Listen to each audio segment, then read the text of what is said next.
অলকি রান্নাঘর থেকে আপনাদের সকলকে জানাই স্বাগত, জানাই প্রণাম। বন্ধুরা, আজ আমি আপনাদের কাছে একটা ভেজ রেসিপি দুটি আইটেম বানিয়ে দেখাবো হোমমেড স্টাইলে। তাহলে বন্ধুরা, সেই রেসিপিটি আমি কিভাবে শেয়ার করব সেটা প্রথম থেকে লাস্ট পর্যন্ত ভিডিওটা দেখবেন। বন্ধুরা, ভিডিও ভালো লাগলে করবেন একটা লাইক আর সাবস্ক্রাইব করে আমার সঙ্গে থাকবেন। তাহলে চলুন আমি বানিয়ে দেখাচ্ছি, শুরু করছি।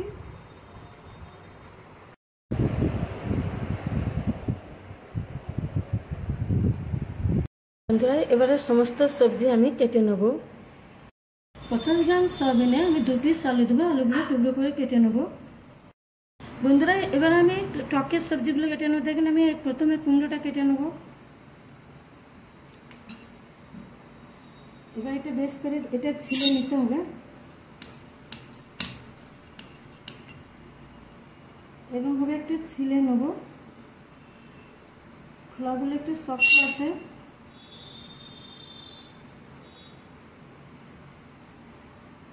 বন্ধুরা দেখুন, এর মধ্যে আমি আলুগুলো খোলার সমেত কেটে নিয়েছি, আর যেগুলো একটু একটু কালো ছিল সেগুলো ভালো করে পরিষ্কার করে নিয়েছি আর 3 বার ধুয়ে নিয়েছি। এখনও পর্যন্ত আমি জলে ভিজিয়ে রেখেছি। এটা ভালো করে ভিজিয়ে রাখলে পরিষ্কার হয়ে যাবে। আর বন্ধুরা দেখুন, আমি এটা মানে 3 পিস আমি গাঁটি কচিয়ে দিয়েছি। এর মধ্যে ছিলে এটা ভিজানো আছে। দেখুন, আমি সয়াবিনে যে আমি আলুগুলো দেবো ছোটো ছোটো গোল গোল করে কেটে ভালো করে ধুয়ে নিয়েছি, জলটাও ঝরে গেছে। আর টকের মধ্যে দেখুন, আমি তো মানে সমস্ত সবজি আপনাদের প্রথমেই দেখিয়েছি, সেগুলো কাটা হয়ে গেছে। আলু, কচু, কুমড়ো আর 2 রকম বেগুন আর আমটাও কাটা হয়ে গেছে লম্বা লম্বা ফালি। আর সমস্ত আমার সবজি কাটা হয়ে গেছে। আর বন্ধুরা দেখুন, আমি 2 ইঞ্চি আদা সেটা টুকরো টুকরো কেটে নিয়েছি। 3 কোয়া রসুন বড় বড় সেটাও কাটা হয়ে গেছে। আর গোটা জিরা এটা আমি পিষে নেবো সিলভারটাতে। দেখুন, আমি শিলের মধ্যে মশলাগুলো দিয়ে দিচ্ছি। বন্ধুরা দেখুন, মশলাটা পিষা হয়ে গেছে। এবারে মশলাগুলো আমি প্লেটের মধ্যে নিয়ে নেব। শিলের মধ্যে এবার কালো সর্ষেটা টকের জন্য বেটে নেব। সর্ষেটা পিষা হয়ে গেছে। দেখুন, এবার এর মধ্যে নিয়ে নেব বাটির মধ্যে। এরমভাবে পিষে নেবেন। বন্ধুরা, এটা আলু সয়াবিনের মশলা আর এটা হচ্ছে টকের মশলা আমার অলরেডি। বন্ধুরা, নিয়েছি একটা কুকার। এই কুকারের মধ্যে আমি এই সবজিগুলো আমি সিটি লাগিয়ে নেব। একটা দিয়ে দেবো কুকারের মধ্যে। কিচ্ছু দেবো না, দেবো 1 চামচের মতো লবণ আর দিয়ে দেবো মানে স্বাদ মতো জল। এটা সেদ্ধ করতে হবে পরিমাণ মতো। আমি গ্যাসটা জ্বেলে দিয়েছি, একদিকে কুকার আর অন্যদিকে কড়াইটাও বসিয়ে দিয়েছে। এটা আলু সয়াবিন বানাবো আর ওইটা টকের যে মানে সবজিগুলো আমি একটা সিটি লাগিয়ে নেব। এবারে দেখছেন মানে বন্ধুরা দেখুন, আমি এই সয়াবিনটা অনেকক্ষণ আগে গরম জলে ভিজাতে দিয়েছি। এবার দেখুন, এটা একদম নরম তুলতুলে ভিজেও গেছে। এটা বেশ করে এবার চিপে নেব। দেখুন, আমি সয়াবিনগুলো বেশ করে জলটা নিংটে নিয়েছি, ঝারিয়ে নিয়েছি। এবারে এগুলো ফ্রাই করব। কড়াইটা আমার গরম হয়ে গেছে। এর মধ্যে রিফাইন অয়েল দেবো। দেখুন, আমি গ্রামের মতো অল্প তেলেই রান্না করব। প্রথমে আমি লবণটা দিয়ে দেবো, তেলটা ফাটবে না। এবারে এর মধ্যে দিয়ে দেবো সয়াবিনটা। সয়াবিনগুলো ভাজা ভাজা করে নিতে হবে। সয়াবিনগুলো ভাজা ভাজা হয়ে গেছে। এবারে নিয়ে নেবো প্লেটের মধ্যে। আর ওইদিকে সিটিও হয়ে যাচ্ছে। দেখুন, একসাথে 2 কাজই করছি আমি। এই কড়াইয়ের মধ্যে দিয়ে দেবো মাস্টার্ড অয়েল, সরিষার তেল। তেলটা গরম হয়ে গেছে। দিয়ে দেবো 1 পিস তেজপাতা, 2 টুকরো আর 5 ফোড়ন। দিয়ে দেবো পেঁয়াজ কুচি। দিয়ে দেবো কুচনো আলুটা। বন্ধুরা দেখুন, একটা ঠিক আমি বলছি, আলু আর পেঁয়াজ কী করে একসাথে ভাজা হয় সেটা এইটা দেখতে থাকুন আপনারা। এর মধ্যে দিয়ে দেবো স্বাদ মতো লবণ। সয়াবিনের লবণ দেওয়া আছে, বুঝে আমি দিলাম। ঢাকাটা খুলে নেব। আপনাদের দেখাচ্ছি, দেখুন আলু পেঁয়াজটা একসাথে ভাজা হয়ে গেল কিনা দেখতে পাচ্ছেন। এবারে এর উপরে আমি দিয়ে দেবো টমেটোটা। এটাও বেশ করে নেড়ে নেব। এবারে দেবো গুঁড়ো মশলাটা, চিলি পাউডার, ইয়েলো পাউডার, ধনে পাউডার। এবারে এর মধ্যে দিয়ে দেবো বাটা মশলাটা। বেশ করে এগুলো কষে নেব।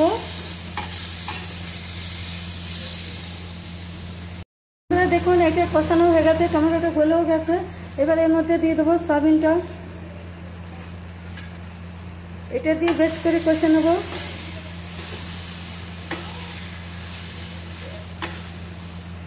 একটু ভাজা ভাজা করতে হবে মশলার সাথে, তবে খেতে টেস্টি লাগবে।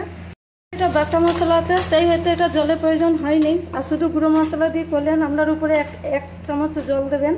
এবারে এর উপরে আমি দিয়ে দেবো সামান্য ধনে পাতা, দিয়ে দেবো হাঁড়ি মরিচ। এবার এটা ভালো করে কষে নেব। এর উপরে দিয়ে দেবো জল।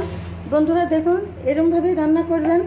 এটা দেখুন অপূর্ব মানে একটা সুস্বাদু। আমি এটা ভিলেজ স্টাইলে আমি দেখাচ্ছি। ঢাকনাটা খুলে নিলাম। দেখতে পাচ্ছেন আলু কচুটা সিদ্ধ হয়ে গেছে। দেখতে পাচ্ছেন কি সুন্দর একটা অপূর্ব ফ্লেভার দিয়েছে, আর কালারও দিয়েছে, খুব গন্ধও বেরিয়েছে। অপূর্ব কি বলবো বন্ধুরা, এরকমভাবেই আপনারা বানিয়ে ফেলুন একবার। ঢাকাটা খুলে নেব। এবারে দেখবো বন্ধুরা কতটা হয়ে এসছে। দেখতে পাচ্ছেন বন্ধুরা এটা একদম মাখো মাখো ভাবও হয়ে গেছে, আর একটা রসা রসা ভাব থাকলে এটা খেতে ভালো লাগবে রুটি চাউলের সাথে। এটা লাঞ্চ রেসিপি বন্ধুরা, আমি আপনাদের দেখাবো। দেখুন বন্ধুরা এটা সিদ্ধ হয়ে গেছে, বুঝতেই পাচ্ছেন আলুগুলো সাইডে সাইডে ভেঙেও গেছে। একবার এরকমভাবে ঘরে ট্রাই করুন না বন্ধুরা। দেখুন আমি নিয়েছি একটা সার্ভিং বাটি, এবার এর মধ্যে সার্ভ করব। দেখুন আপনারাই বলবেন কেমন হয়েছে, আজ আমি বলবো না, বলবেন আপনারা। অল কমপ্লিট বন্ধুরা আলু সয়াবিন তরকারি। এবার আমি নেক্সট স্টেপে দেখাচ্ছি টকটা। ফের কড়াই আমি দিয়ে দিয়েছি, আর দিয়ে দিয়েছি সরিষার তেল। এবারে এর মধ্যে দিয়ে দেবো ডালের বড়িটা, আমি ভেজে নেব। এখানে আমি অল্পই তেল দিয়েছি, 1 চামচের মতো দিয়ে দিলাম 5 ফোড়ন, একটা শুকনো লঙ্কা। দেখুন এটা ভাজা ভাজা হয়ে গেছে। এবারে এর মধ্যে দিয়ে দেবো টমেটো কুচি আর আমটা, এটা নেড়ে নেব। এবারে এর মধ্যে দিয়ে দেবো স্বাদ মতো লবণ। লবণটা বুঝে দিতে হবে, আর এটা বেশ করে এটা নেড়ে নেবো, একটু ভাজা ভাজা করে নেব বন্ধুরা। এবারে এর মধ্যে দিয়ে দেবো চিনি, হলুদ পাউডার আর চিলি পাউডার। বেশ করে এটা নেড়ে নেব। এবারে দিয়ে দেবো জিরা পাউডার। বেশ করে এটা ভাজা ভাজা করে নেব। দেখুন এটা কষানো হয়ে গেছে। এবারে দিয়ে দেবো সেদ্ধ করা সবজিগুলো, বেশ করে মিক্স করব। দেখুন অপূর্ব একটা সেন্ট বেরিয়েছে। এবারে এর উপরে দিয়ে দেবো সর্ষে পেস্টটা। এবারে দিয়ে দেবো ডালের বড়ি টুকরো আর ধনে পাতা 1 পিস, কাঁচা লঙ্কা। এটা এর সাথে কষে নেব হালকা আছে।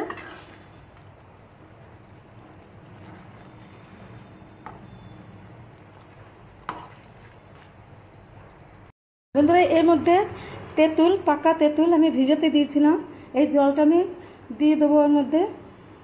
বন্ধুরা সর্ষে পেস্ট দিয়ে আঁচটা কমিয়ে দিয়েছিলাম। এবারে এর মধ্যে দিয়ে দেবো তেঁতুল জলটা, আমি ছেঁকে নিয়েছি। বন্ধুরা আপনারা চাইলে দিতেও পারেন, না দিতে আম দেওয়া আছে, কিন্তু আমটা খাট্টা মিঠা, সেই হেতু আমি দিলাম।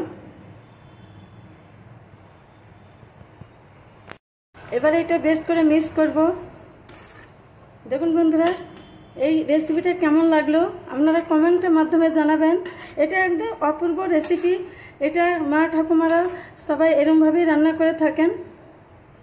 এবার আমি দিয়ে দেবো একটু ঢাকা, আঁচটা কমিয়ে। আমি আজকে এই ঢাকা দিয়েছিলাম, ঢাকাটা খুলে নিচ্ছি। বন্ধুরা দেখুন আমি সর্ষে পেস্টটা আমি উপরে দিয়েছি, আপনারা কষা নিতে দেবেন না, ওটা তিতো লাগবে, এটা একটা ট্রিক।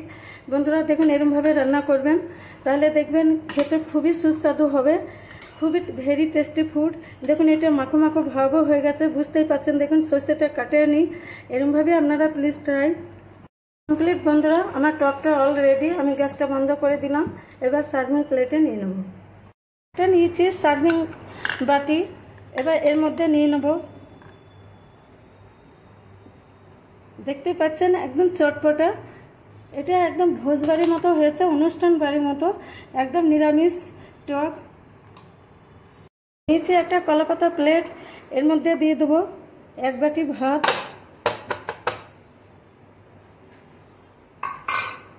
এবারে দিয়ে দেবো, দেখুন সবজিটা দেখুন, আমি আপনাদের কাছে থেকে দেখে দিচ্ছি, আপনারা বলবেন কেমন হয়েছে কমেন্টের মাধ্যমে।